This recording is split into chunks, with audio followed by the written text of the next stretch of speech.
মৃতের চিকিৎসা করা হলো এমনই চাঞ্চল্যকর অভিযোগ উঠে আসছে মালদার কালিয়াচকের একটি নার্সিং হোমের বিরুদ্ধে। গল ব্লাডার অপারেশন হয় এবং সেই সময়তে রোগী মারা যায়, কিন্তু 3 দিন ধরে আইসিইউতে রেখে তার চিকিৎসা করা হয়েছে এমনই অভিযোগ পেয়েছে জেলা স্বাস্থ্য দফতর। 3 দিন ধরে রোগীর পরিবারকে কিছু জানানো হয়নি, পুরো বিষয়টি গোপন রাখা হয়েছে, দেখতেও দেওয়া হয়নি তার আত্মীয়দের। অভিযোগ পেয়ে গোটা ঘটনা তদন্তে নামে স্বাস্থ্য দফতর। গোল ব্লাডে পাথর হয়েছিল, তারপরে কাকু অনলাইন থেকে ডাক্তারবাবুর সঙ্গে যোগাযোগ করে অ্যাডমিশন হওয়ার জন্য ওইখানে কাগজপত্র সব রেডি করেছিল।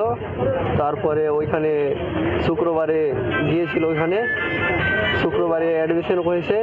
তারপরে শনিবারের দিন অপারেশন হয়েছে। তারপরে অপারেশন থিয়েটারে শেষ হয়েছে। কোনো রিপোর্ট বলছে না, কি রিপোর্ট করছে ওই বলছে স্লিপ নিয়ে যাও, রিপোর্টের টাকা কাটিয়ে আসো, রিপোর্ট কি হয়েছে না হয়েছে কিছু বলে না। তখনও টাকা নেওয়া হচ্ছিল? তখনও টাকা নেওয়া হচ্ছিল। তোমাদেরকে কি বলেছিল যে ভালো আছে? তো সঙ্গে বলছে যে অনেক ভালো আছে, অনেকটা সুস্থ হয়েছে। বাংলার আওয়াজ, বাঙালির আবেগ, জি 24 ঘন্টা।